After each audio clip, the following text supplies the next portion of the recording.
Číslo 30. Heinrich Himmler, šéf SS, zástupce šéfa gestapa a jeden z architektů holokaustu. On a Hitler se rozešli během posledních dnů druhé světové války. Poté, co se pokusil jednat za vůdcovými zády a sjednat mír a Hitler nařídil jeho zatčení, Himmler se převlékl za vojáka a zmizel ze svého vnitřního kruhu. Na krátký okamžik se zdálo, že architekt tolika hrůz by mohl zmizet v chaosu hroutící se říše. Po více než týdnu na útěku byl Himmler 21. května 1945 zajat hlídkou bývalých sovětských válečných zajatců. Poté byl předán Britům, ale Himmler se rozhodl vyřešit svůj proces mimosoudně. Následující den si pomocí ukryté kapsle s kyanidem způsobil rychlou, ale naštěstí bolestivou smrt. Ale to není nic ve srovnání s některými hrůznými osudy, které čekaly na nejvyšší představitele nacistického vražedného stroje. Sam Josh a takhle zemřeli všichni hlavní nacističtí vůdci. Číslo 29. Adolf Eichmann byl dalším z klíčových aktérů holokaustu. A pokud jste někdy slyšeli frázi banalita zla, byla vytvořena právě v reakci na něj. Eichmanna zadrželi agenti Mossadu v Argentíně a v Izraeli u soudu odmítl odpovědnost za své zločiny. Tvrdil, že byl jen poslušným byrokratem, který plnil rozkazy. Samozřejmě, to neprošlo. Dne 15. prosince 1961 byl odsouzen k trestu smrti. Po nějaké době na celé smrti byl odveden k šibenici a 31. května 1962 oběšen. Jeho tělo bylo spopelněno a popel rozptýlen do Středozemního moře.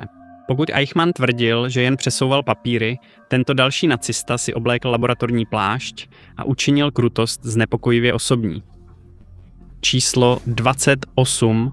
Známý jako anděl smrti, Josef Mengele se stal nechvalně proslulým svými zrůdnými pokusy na lidech, na nevinných vězních v koncentračním táboře Osvětim. Byl jedním z mnoha nacistů, kteří uprchli do Jižní Ameriky přes krysí stezky. Spravedlnost ale každého dříve či později dožene. Mengele strávil své poslední roky bez peněz, paranoidní a nešťastný. Byl tak vystrašený z dopadení, že si žvíkal vlastní vlasy, až mu chomáč vlasů ucpal střeva. Ale Mengele nikdy dopaden nebyl. Místo toho v roce 1979 dostal mrtvici ve svém bazénu, ochrnul, klesl ke dnu a v posledních minutách života se v panice utopil. A Mengele nebyl jediný, kdo čelil svému zúčtování číslo 27. Významnou logistickou silou během holokaustu byl také Reinhard Heydrich, jeden z organizátorů Křišťálové noci. Byl tak děsivý a brutální, že ho Hitler nazýval mužem se železným srdcem. Jen málo lidí bylo obávanějších a nenáviděnějších než Heydrich, ale zároveň měl také jeden z nejděsivějších a nejbolestivějších konců v celém režimu. 2 českoslovenští atentátníci přepadli Heydricha v Praze-Libni 27. května 1942. Poté, co se jim nepodařilo nacistu zastřelit, hodili na Heydrichovo auto upravenou protitankovou minu. Výbuch zasáhl jeho tělo střepinami. Protrpěl týden trýznivého léčení, během něhož se v těle rozvinula infekce. Když už to vypadalo, že by se mohl zotavit, Heydrich upadl do šoku, upadl do kómatu a 4. června zemřel. Ani vůdcova pravá ruka neunikla nevyhnutelnému číslu 26. Rudolf Hess byl jedním z jeho nejbližších spojenců, než se rozhodl ho zradit. Hess stál po Hitlerově boku během pivního puče v roce 1923. Pomáhal mu diktovat Mein Kampf ve vězení a působil jako zástupce vůdce až do roku 1941. Tehdy učinil naprosto bizarní rozhodnutí odletět do Skotska a pokusit se vyjednat mír. Zatčen jako nepřítel míru a Hitlerem označen za zrádce, Hess strávil následujících 46 let ve vězení, než se v roce 1987 ve věku 93 let setkal se smrtí. Rozhodl se udělat si novou módní kravatu z prodlužovací šňůry. Zbytek už zařídila gravitace. Hess byl zrádce, ale dalším na řadě je mistr manipulace, který málem přepsal dějiny.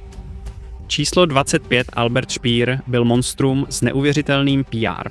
Byl uznávaným architektem, říšským ministrem zbrojení a válečné výroby a blízkým přítelem Adolfa Hitlera.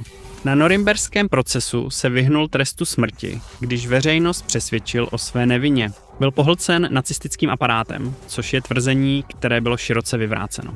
Po propuštění z vězení v roce 1966 se stal ponurou mezinárodní celebritou, poskytoval rozhovory a rozsáhle psal o Třetí říši. Z pohledu zevnitř se vždy vykresloval lépe, než jaký byl. Samozřejmě. V roce 1981 odjel do Londýna na televizní rozhovor, kde utrpěl mrtvici a 1. září náhle zemřel. Myslíte si, že jste už viděli zlo? Připravte se. Tato další postava to posouvá na úplně novou úroveň. Číslo 24 Oskar Derlewanger byl některými nazýván nejhorším nacistou, což už opravdu něco znamená. Byl to psychopat a sexuální sadista toho nejhoršího druhu. Velitel Derlewangerovy brigády, trestní jednotky složené výhradně z násilných vězňů, ona jeho muži páchali zvěrstva po celé východní Evropě, potlačovali povstání a páchali na civilistech nepředstavitelné věci.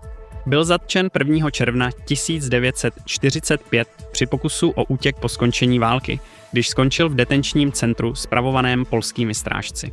Zajímavé je, že Derlewanger zemřel přirozenou smrtí během týdne. I když, upřímně, když je jednou z vašich přezdívek řezník z Varšavy a dostanete se do rukou polských strážců, být brutálně ubyt k smrti je pro vás docela přirozený způsob, jak odejít. Derlewanger zemřel násilně. Tento další nacista měl pomalejší, vleklou smrt. Číslo 23. Joachim von Ribbentrop byl zlověstný ministr zahraničí, který svou temnou diplomacií udržoval mocnosti osy v Evropě pohromadě. Byl jednou z hlavních sil, které po útoku na Pearl Harbor prosazovaly válku mezi Amerikou a císařským Japonskem.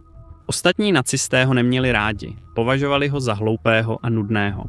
Měl však úspěch, kterým se žádný jiný nacista nemohl pochlubit. Když byl Ribbentrop po válce zajat a postaven před soud 16. října 1946, stal se prvním nacistou, který byl popraven. Oběšením v Norimberku katem byl americký štábní seržant John C. Woods, který svou práci neodvedl příliš dobře. Ribbentropovo oběšení bylo zpackané, což znamená, že byl místo zlomení vazu velmi pomalu uškrcen a umíral celých 14 minut. Spravedlnost pro Ribbentropa přišla bolestivě, ale tento další netvor se jí téměř vůbec nepostavil. Číslo 22 navzdory jménu nebylo na Walteru Funkovi nic zábavného. Jako říšský ministr hospodářství, prezident Říšské banky a státní tajemník na Ministerstvu veřejné osvěty a propagandy zastával mnoho funkcí, ale bohužel nikdy nenasadil kápi kata. Během norimberských procesů otevřeně plakal, když se probíral celý rozsah jeho podílu na holokaustu, čímž vzbudil soucit poroty. Právě tolik, aby dostal doživotí místo trestu smrti. V roce 1957 byl propuštěn z humanitárních důvodů kvůli zhoršujícímu se zdraví, ale očividně na tom nebyl zase tak špatně. Přežil ještě další 3 roky, než 31. května 1960 zemřel na komplikace způsobené cukrovkou. Některé příšery dostaly svůj trest, jiné jako ta následující. Místo toho žili poklidný život.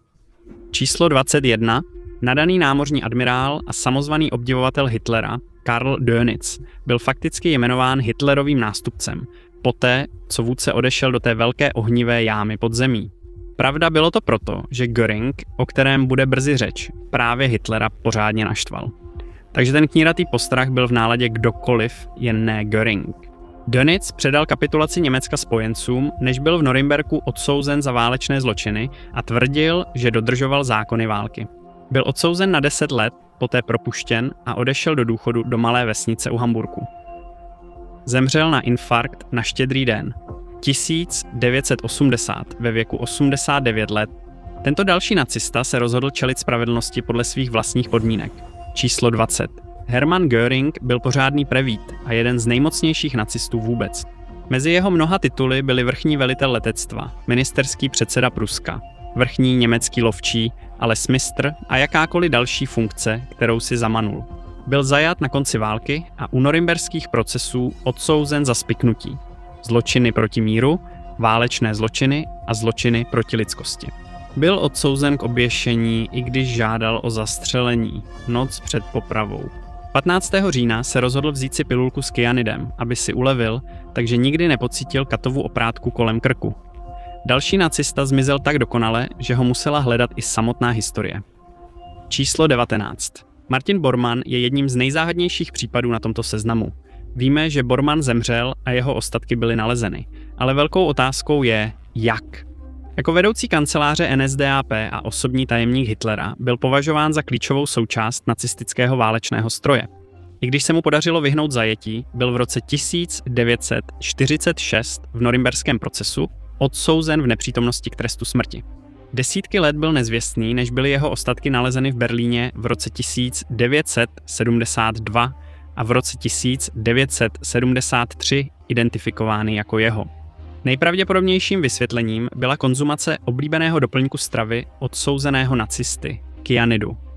Zúčtování s tímto dalším monstrem bude brutální a osobní. Číslo 18.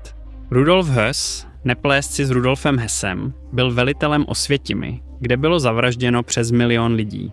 Poté, co se v roce 1946 pokusil zmizet pod falešnou identitou, byl dopaden Brity a vydán do Polska, kde byl souzen za vraždu a nakonec v roce 1947 odsouzen k smrti. Jako mnoho nacistů se snažil vyhnout odpovědnosti za své zločiny. Zajímavé je, že ho zlomilo laskavé a lidské zacházení Poláků ve vězení. Teprve tehdy, 4 dny před svou popravou, si uvědomil strašnou závažnost svých zločinů a přiznal, že musí za trest zaplatit životem. Byl oběšen na speciální šibenici před 100 lidí, včetně mnoha přeživších z jeho tábora hrůzy.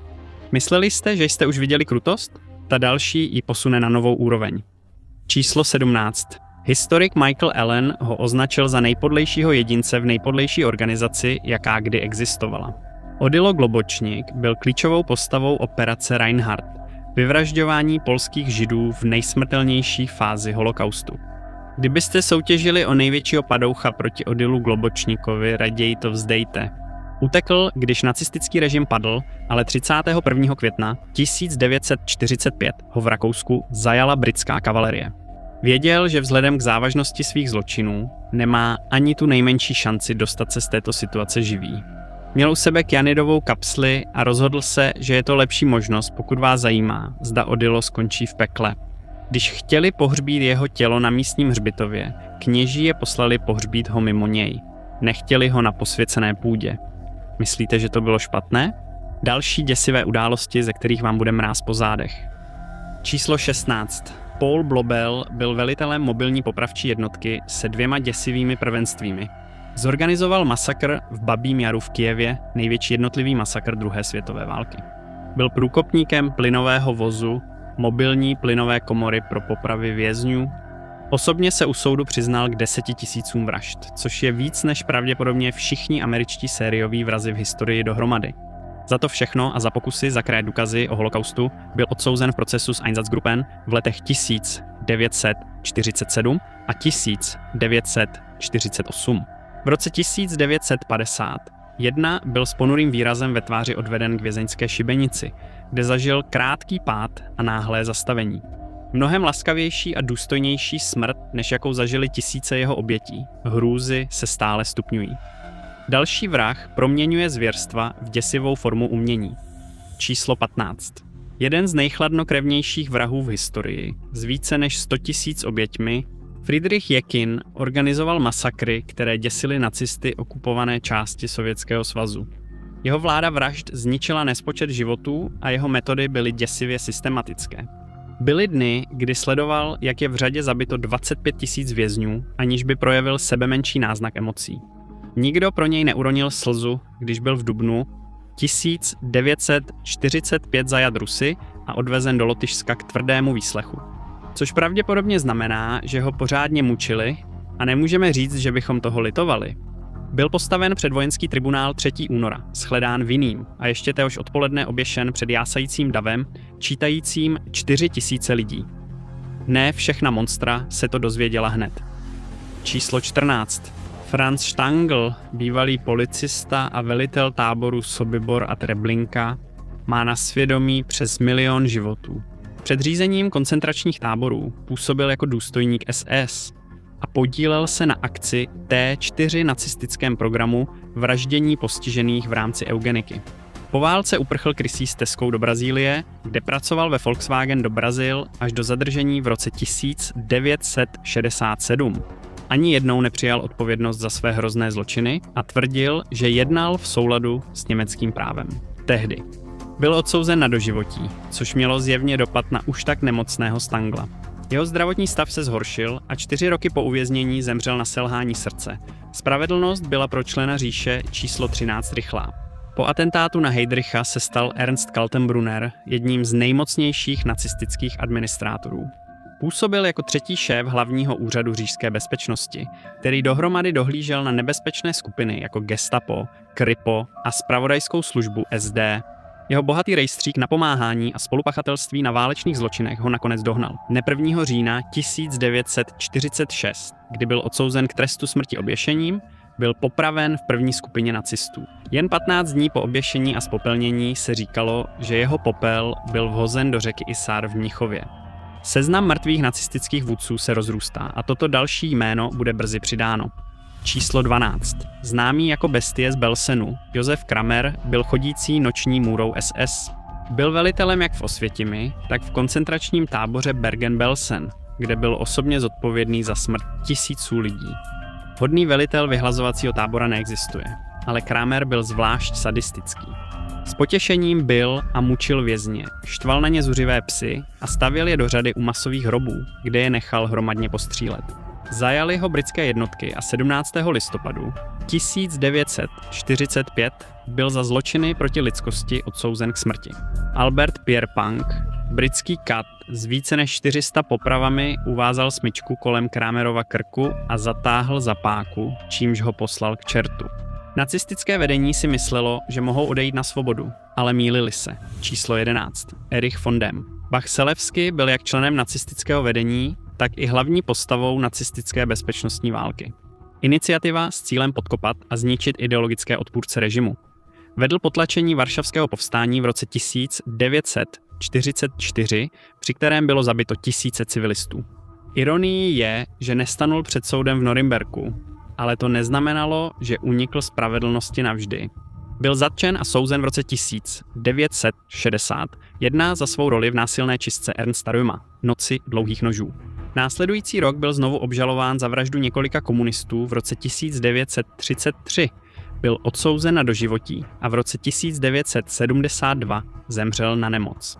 Někteří nacisté si mysleli, že je čas ochrání. Další se však přesvědčil, že pro vás nečeká a má zálohu. Číslo 10. Wilhelm Keitel byl tak slizká postava, že ho všichni přední nacisté, kromě samotného Hitlera, nenáviděli. A to jen proto, že tento vojenský velitel měl pověst Hitlerova největšího obdivovatele. Na Hitlerův příkaz nařídil řadu brutálních válečných zločinů a proto na něj po skončení války čekaly těžké následky.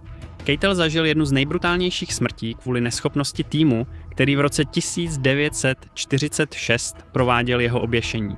Padací dveře, kterými on a ostatní vězni propadli, byly příliš malé, což znamenalo, že se při pádu udeřil do hlavy a tím ztratil potřebnou rychlost pádu. Výsledkem bylo mučivých 24 minut křečí, než nakonec zemřel. Tento další nacista se setkal se svým stvořitelem, ale kde je jeho tělo, to nikdo neví. Číslo 9. Známý jako doktor Smrt a řezník z Mauthausenu, Aribert Heim je méně známý než Josef Mengele, ale mohl být stejně násilný a sadistický. Prováděl lidské experimenty v koncentračním táboře Mauthausen, dělal vivisekce a amputace bez anestezie, píchal obětem benzín a dokonce měřil čas jejich smrti stopkami. Pro své vlastní zvrácené pobavení nestanul před soudem v Norimberku. Místo toho uprchl do Káhiry v Egyptě a konvertoval k islámu. Později vystupoval pod jménem Tariq Farid Hussein. Mnoho úmrtí je stále záhadou, ale německý soud v roce 2012 potvrdil, že Heim zemřel už v roce 1992 z neznámých příčin. Podle jeho syna byl Heim pohřben v neoznačeném hrobě, což znemožnilo vyšetřovatelům najít jeho ostatky pro testování DNA. A teď k někomu, koho dostihl osud rukou těch, které sám terorizoval. Číslo 8. Christian Wirth byl tak zlý a nenáviděný, že byl známý jako Christian Krutý. Mezi svými kolegy se s šokujícím a radostným zápalem vrhl do masové eutanázie postižených a vraždění rasově nežádoucích osob v rámci operace Reinhardt. Byl zdrojem teroru zejména v Jugoslávii, takže je příznačné, že svůj konec nalezl právě rukou Jugoslávců. Když 26. května 1944 cestoval ve služebním otevřeném voze, byl zastřelen jugoslávskými partizány, čímž jeho vláda teroru skončila. Seznam je čím dál temnější a další osoba je jednou z mála žen, které sem patří. Číslo 7. Vzácná výjimka. Vysoce postavená nacistka Marie Mandelová byla další obzvlášť krutou a násilnou dozorkyní v koncentračních táborech v Osvětimi, Lichtenbergu a Ravensbrücku. Byla nechvalně známá tím, že ubíjela vězně k smrti, což později vydávala za plnění povinností při udržování kázně. Po svém zatčení byla shledána s polovinou na smrti přibližně 500 000 vězňů. Navzdory svým pokusům získat milost byla odsouzena k trestu smrti oběšením, který byl vykonán 24. ledna 1948. Mandelová zaplatila za svou brutalitu. Další tomu zcela unikl. Číslo 6. Eugen Fischer byl oddaný nacistický myslitel a ředitel Ústavu antropologie, lidské dědičnosti a eugeniky císaře Viléma. Teorie o árijské nadřazenosti byly jednou z hlavních Hitlerových filozofických inspirací a jeho pseudovědecký výzkum ovlivnil nacistickou eugeniku. Ve všem, co Fischer dělal, jsou patrné počátky holokaustu. Ač byl členem nacistické strany, nikdy nenesl následky za svou roli. Zemřel přirozenou smrtí v roce 1967 ve věku 93 let nyní. Někdo, kdo pomohl položit základy SS a nikdy se nedožil toho, aby viděl, jak roste. Číslo 5. Možná jste o Juliu Schreckovi neslyšeli, ale byl oblíbencem Hitlera. Schreck byl veterán první světové války a brzy podpořil Adolfa v pravicových polovojenských skupinách. Poté se stal členem útočného oddílu, tedy SA, a následně vůbec prvním vůdcem SS. Byl také Hitlerovým osobním řidičem, mužem, kterého skutečně považoval za přítele. V roce 1936 onemocněl meningitidou a zemřel 16. května bez něj. Kdo ví, zda by se SS stala tím, čím se nakonec stala? V říši zrada neznamenala jen konec kariéry a tento další muž to zjistil tím nejtěžším způsobem. Číslo 4. Karl Otto. Koch byl průkopnickým velitelem koncentračních táborů, hrál klíčové role v Buchenwaldu, Sachsenhausenu a Majdanku, kde působil se svou stejně sadistickou manželkou Ilse. Ale nebyli to spojenci, kdo usiloval o Kochovo potrestání, byli to nacisté. Zjistili, že zpronevěřil obrovské množství ukradené kořisti od vězňů tábora Buchenwald. Problém nebyl v tom, že okrádal všechny tyto nevinné lidi, ale že okrádal stát, protože se s ním nedělil. Byl zatčen svými nadřízenými a odsouzen jak za zpronevěru, tak za vraždu 3 vězňů, aby zakryl svůj zločin.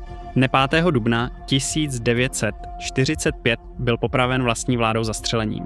Tábor Buchenwald byl osvobozen Američany o týden později. Číslo 3. Amon. Goeth byl mezi veřejností nechvalně známý jako velitel koncentračního tábora hlavně díky své roli padoucha ve filmu Schindlerův seznam, kde ho hrál Ralph Fiennes. Byl odsouzen za to, že osobně zabíjel, zmrzačoval a mučil značný, byť neidentifikovaný, počet lidí. Ačkoliv vládl koncentračnímu táboru Krakov-Plaszow železnou rukou, byl po procesu v Krakově 13. září 1946 oběšen. Poté bylo jeho tělo spáleno a jeho popel vhozen do řeky Visly. Další smrt byla ještě symboličtější. Číslo 2 Josef Goebbels byl skutečný přesvědčený nacista. Někdo, kdo byl doslova s Hitlerem až do hořkého konce. Goebbels byl mistrem propagandy. Jehož lži podněcovaly rasovou nenávist v německém lidu a pomáhali ospravedlňovat válku. O Hitlerově smrti více později. Brzy zůstal Goebbels na světě sám, ale ve skutečnosti to tak neudělal. Místo toho shromáždil celou svou rodinu a rozhodl, že by měli odejít společně. Místo toho bylo dětem podáno morfium a když usnuli, byly jim v ústech rozdrceny kapsle s kyanidem. Pokud jde o Goebbelse a jeho ženu Magdu, svědectví se liší, ale obecně se má za to, že si vzali kyanid. Na Goebbelsovu žádost jeden nacistický voják všechny ještě 2krát střelil, aby se ujistil o jejich smrti. Ale je tu ještě jedna smrt, kterou si můžeme vychutnat. Číslo 1. Když bylo jasné, že nacisté válku, kterou začali, nevyhrají, Adolf Hitler se rozhodl, že nejlepším vítězstvím bude nenechat se zabít postupující Rudou armádou. Po sepsání závěti si Adolf Hitler a Eva Braunová dali večeři s kyanidem. Ale Adolf Hitler neměl chuť umírat s pěnou u pusy, takže si jako dezert vzal hlaveň své služební pistole. Jeho zbývající poskoci vytáhli jeho tělo na dvůr a zapálili ho. Asi proto, aby Sověti ho po obsazení bunkru nemohli použít jako piňatu. Ale co nacističtí vůdci, kteří smrti unikli? Podívejte se, co se stalo nacistickým vůdcům po druhé světové válce a na další nacistické příběhy, nebo sledujte toto.